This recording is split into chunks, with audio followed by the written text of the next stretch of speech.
క్రీస్తునందు ప్రియమైన సహోదరి సహోదరులారా, ప్రభువైన యేసుక్రీస్తు నామంలో మీకందరికీ శుభములు, వందనాలు తెలియజేస్తున్నాను. ప్రార్థన పోరాటానికి మిమ్మల్ని అందరినీ ప్రేమతో ఆహ్వానిస్తున్నాను. మీరందరూ కూడా ఈ విధంగా ఈ ప్రార్థన పోరాటంలో పాలు పంపులు పొందడాన్ని బట్టి నేను ఎంతో సంతోషిస్తున్నాను. దేవుని బిడ్డలమైనటువంటి మనం కొంతమంది వేసవి కాలం ఉదయాన్నే నిద్రపట్టే టైం 5కి మేము చూడలేకపోతున్నాం పాస్టర్ గారు, కొంచెం ఆలస్యంగా మేము పాల్గొంటున్నాము అని చెబుతున్నారు. అందుని బట్టి కూడా సంతోషం. ఏదేమైనప్పటికీ కూడా ఇది అనేక మందికి చేరాలనేది నా కోరిక. దయచేసి అందరం కూడా చక్కటి స్తుతి ఆరాధన కొరకు, అలాగే మంచి వాక్య సందేశం కొరకు ఎదురు చూస్తూ ప్రార్థన చేద్దాం. కృపగల దేవా, నీ పాదాలకు వందనాలు. నీ బిడ్డలమైనటువంటి మమ్మలను మీరు ఒకసారి జ్ఞాపకం చేసుకుని మాతో మీరు మాట్లాడి మీ యొక్క స్వరాన్ని వినిపింప చేయండి. స్తుతి ఆరాధన ద్వారాను, వాక్య సందేశం ద్వారాను, ప్రార్థన ద్వారాను నీ నామాన్ని గణపరచుకోమని యేసయ్య నామములో ప్రార్థించి అడుగుచున్నాం తండ్రి, ఆమేన్.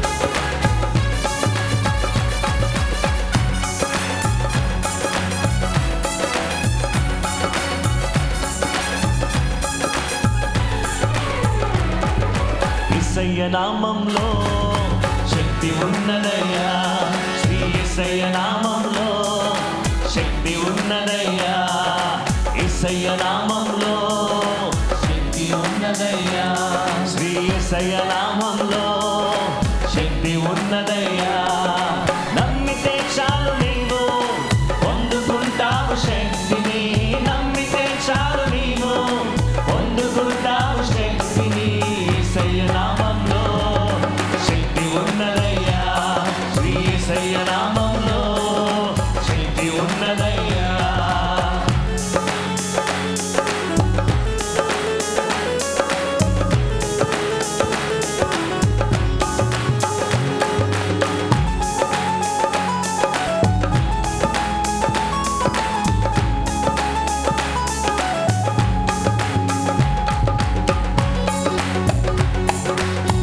పాపాలను క్షమించే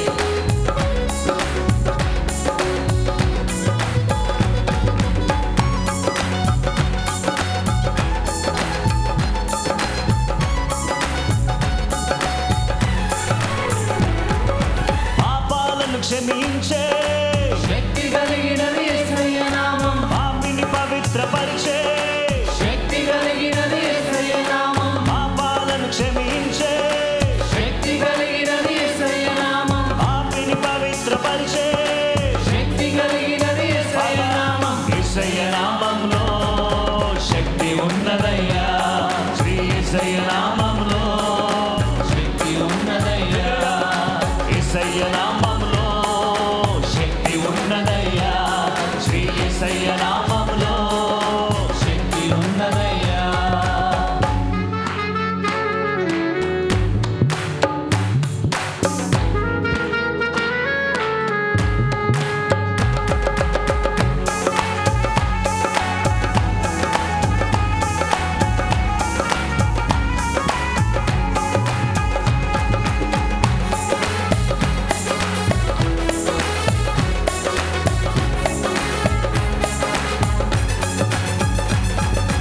రోగికి స్వస్థతనిచ్చే శక్తి కలిగినది యేసయ్య నామం, మనసుకు నెమ్మదినిచ్చే శక్తి కలిగినది యేసయ్య నామం, రోగికి స్వస్థతనిచ్చే శక్తి కలిగినది యేసయ్య నామం, మనసుకు నెమ్మదినిచ్చే శక్తి కలిగినది యేసయ్య నామం. యేసయ్య నామంలో శక్తి ఉన్నదయ్యా, శ్రీ యేసయ్య నామంలో శక్తి ఉన్నదయ్యా.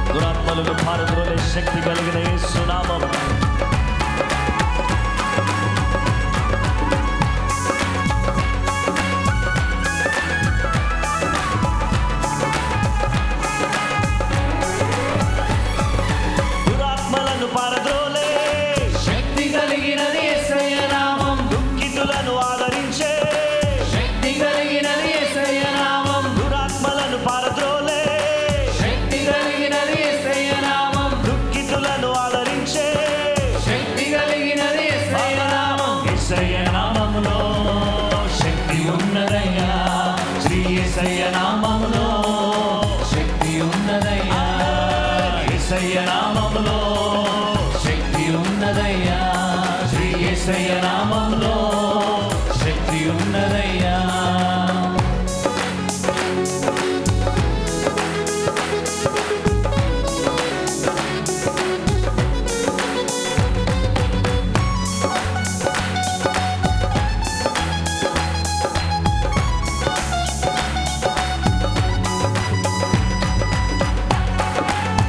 సృష్టిని శాసించగలిగినది యేసునామం, మృతులను లేపగలిగినది యేసునామం.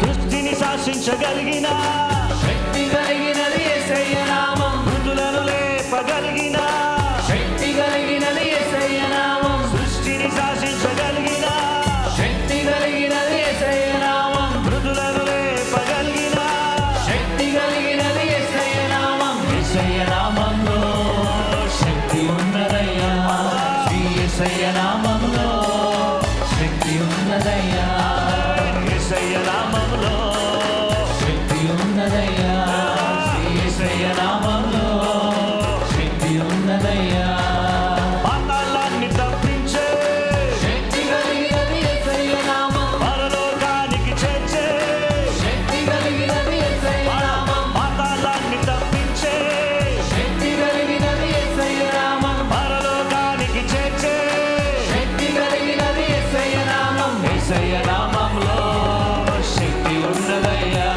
శ్రీ యేసయ్య నామంలో శక్తి ఉన్నదయ్యా, యేసయ్య నామంలో శక్తి ఉన్నదయ్యా, యేసయ్య నామంలో శక్తి ఉన్నదయ్యా, నమ్మితే చాలు నీవు పొందుకుంటావు శక్తిని, నమ్మితే చాలు నీవు పొందుకుంటావు శక్తిని, యేసయ్య నామంలో శక్తి ఉన్నదయ్యా, శ్రీ యేసయ్య నామంలో శక్తి ఉన్నదయ్యా, యేసయ్య నామంలో శక్తి ఉన్నదయ్యా, శ్రీ యేసయ్య నామంలో శక్తి ఉన్నదయ్యా, యేసయ్య నామంలో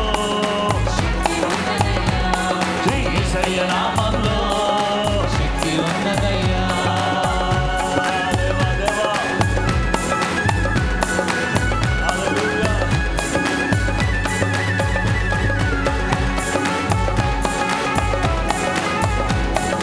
Praise the Lord.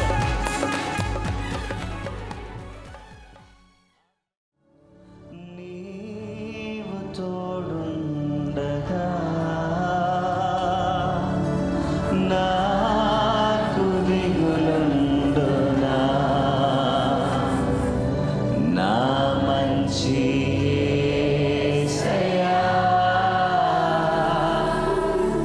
మనసారా స్తోత్రమయ్యా, నా మంచి యేసయ్యా, యేసయ్యా, మనసారా నీవు తోడుండగా నాకు దిగులుండునా, నా మంచి యేసయ్యా, మనసారా స్తోత్రమయ్యా. హృదయపూర్వకంగా దేవా, నా మంచి దేవా, యేసయ్యా, మనసారా స్తోత్రమయ్యా. నీ వంటి వారెవరు, నీతోటి సాటెవరు దేవా, నీ వంటి వారెవరు,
మంచి యేసయ్యా, నా మంచి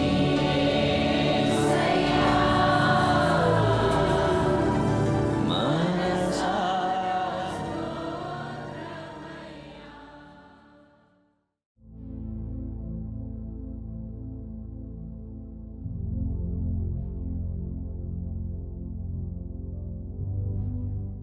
ప్రైజ్ ద లార్డ్, హల్లెలూయా.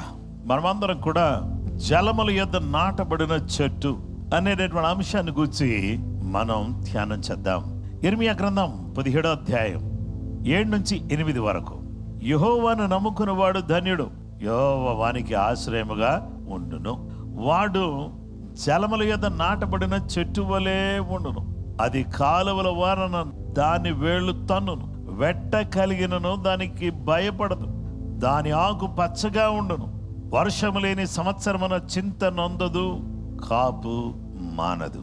దేవుని వాక్య భాగములు మనం చూస్తే యెహోవాను నమ్ముకునేవాడు చెట్టు వలె ఉంటాడు. దేవుని వాక్య భాగములు మనం చూస్తే యెహోవాను నమ్ముకునేవారు, దేవుని నమ్ముకునేవారు వాడు ధన్యుడు, యెహోవా వానికి ఆశ్రయంగా ఉంటాడు. ఎవరైతే నమ్ముకుంటారో వారికి దేవుడు ఆశ్రయముగా ఉంటాడు. అలాంటి వాడు ధన్యుడవుతాడు. దేవుని బిడ్డలారా, అది ఎలా ఉంటుందంటే, ఎలాంటి చెట్టు అంటే కాలువల వారన దాని వేళ్ళు తన్నును, వెట్ట కలిగినను దానికి భయపడదు. ఏదో వేడొచ్చింది కదా అని అదే భయపడేటటువంటిది చెట్టు కాదు. దాని ఆకు పచ్చగా ఉంటుంది. దేవుని నమ్మాడు కాబట్టి, దేవుని మీద ఆశ పెట్టుకున్నాడు కాబట్టి ఆ వ్యక్తి ఎలా ఉంటాడంటే చెట్టులాగా ఉంటాడు. చెట్టులాగా ఉన్నటువంటి వాని యొక్క వేర్లు ఎక్కడున్నాయంటే నీటి కాలువల దగ్గర ఉన్నాయి. అయితే వెట్ట కలిగిన వేడొచ్చినా అతను భయపడ్డు. అతడు ఎలా ఉంటాడంటే దాని ఆకు పచ్చగా ఉంటుంది. వర్షం లేని సంవత్సరంలో ఏ మాత్రం కూడా చింతించేటటువంటి సమస్య లేదు. దేవుని నమ్మిన వాడు చెట్టులాగా ఉంటాడు. దేవుని వాక్యాన్ని ధ్యానించేవాడు చెట్టు వలె ఉంటాడు. నమ్మినవాడు చెట్టులాగా ఉంటాడు, ధ్యానించేవాడు చెట్టులాగా ఉంటాడు. కీర్తన గ్రంథం 1వ కీర్తన 2వ వచనం. యెహోవా ధర్మశాస్త్రమునందు ఆనందించుచు దివారాత్రము దాన్ని ధ్యానించువాడు ధన్యుడు. అతను నీటి కాలువలు యోరం నాటబడినదై ఆకు వాడక తన కాలమందు ఫలమిచ్చు చెట్టు వలె ఉండను. అతడు చేయనదంతయు సఫలమగును. దేవుని బిడ్డలారా, అతను ఎలా ఉంటాడంటే తన కాలమందు ఫలమిచ్చే చెట్టు. ఇందాక చింతనందక కాపు మానక పచ్చగా ఉండే చెట్టులాగా నమ్మినవాడు ఉంటాడు. అలాగే ధ్యానించేవాడు ఫలించే చెట్టులాగా ఉంటాడు. దేవునికి స్తోత్రం కలుగును గాక. దేవుని వాక్యం చెప్పేటటువంటి మరొక సత్యం 52వ కీర్తన 8వ వచనం. నేనైతే దేవుని మందిరములో పచ్చని ఒలీవ చెట్టు వలె ఉన్నాను, నిత్యము దేవుని కృపయందు నమ్మిక ఉంచుచున్నాను. దేవుని వాక్య భాగములో మనం చూస్తే నమ్మినవాడు చెట్టులాగున్నాడు, అలాగే ధ్యానించేవాడు చెట్టులాగున్నాడు. అలాగే నమ్మి మందిరములోకి వచ్చి మందిరములో ఉన్నవాడు ఒలీవ చెట్టు వలె ఉన్నాడు. హల్లెలూయా. ఈ ఒలీవ చెట్టు వలె ఉన్నాడు. ఒలీవ చెట్టు పచ్చగా ఉంటుంది, సుందరంగా ఉంటుంది. అలాగే ఈ ఒలీవ చెట్టు ఫలించేదిగా ఉంటుంది. ఒలీవ చెట్టు ద్వారా ఎన్నో ప్రయోజనాలు ఉన్నాయి. అలాగా మందిరములో ఉన్నవాడు ఎలా ఉంటాడంటే పచ్చని ఒలీవ చెట్టు వలె ఉంటాడు. దేవుని కృపలో నమ్మకం కలిగిన వాడిగా ఉంటాడు. కృప అతని మీద ఉంటుంది కాబట్టి అతని ద్వారా మందిరములో ఉన్నటువంటి వ్యక్తి ద్వారా అనేక మంది దీవించబడతారు, అనేక మంది ఆశీర్వదించబడతారు, అనేక మంది బ్రతుకులు బాగుంటాయి. కనుక నా ప్రియ స్నేహితులారా, ఈరోజు మీ అందరికీ మనవి చేస్తున్నాను ఏంటంటే, దేవుని సన్నిధిలో మనమందరం కూడా ఎలా ఉండాలంటే చెట్టు వలె ఉండాలి. ఎలాంటి చెట్టులకు ఉండాలి? మొదటిది, నమ్మిన వ్యక్తి చెట్టు వలె ఉంటాడు. ధ్యానించే వ్యక్తి ఫలించే చెట్టు వలె ఉంటాడు. అలాగే మందిరములో ఉన్నవాడు చెట్టు వలె ఉంటాడు. ఆ చెట్టు వలె ఉన్నవాడు ఎలా ఉంటాడంటే ఫలించేవాడిగా, అభివృద్ధి చెందేవాడిగా, ఆశీర్వదించబడేవాడిగా, దీవించబడేవాడిగా, వర్ధిల్లేవాడిగా ఉంటాడు. ఇలా చెట్టు వలె మీరందరూ కూడా ఉండాలని నేను కోరుతున్నాను. మనందరం కూడా యిర్మీయా గ్రంథంలో చెప్పబడిన చెట్టు వలె మనందరం కూడా ఏమాత్రం కూడా చింత నొందక దేవుని భయభక్తులు కలిగిన వాడు ఎలాగైతే ఆ చెట్టులాగా ఉంటాడో మనం కూడా ఆ చెట్టు వలె ఉందము గాక. ధ్యానిస్తూ నీటి కాలువలు ఎవర నాటబడినా ఫలించే చెట్టు వలె ఉందము గాక. మందిరములో ఉండి చెట్టు వలె ఉండి దేవుని కృపను పొందుకుంటూ ఆయన కొరకు సాక్షులుగా దావీదు నిలిచినట్టుగా మనం కూడా నిలుచుదుము గాక. దేవుడి మాటలు మన కొరకు దీవించును గాక. ప్రార్థన చేసుకుందాం.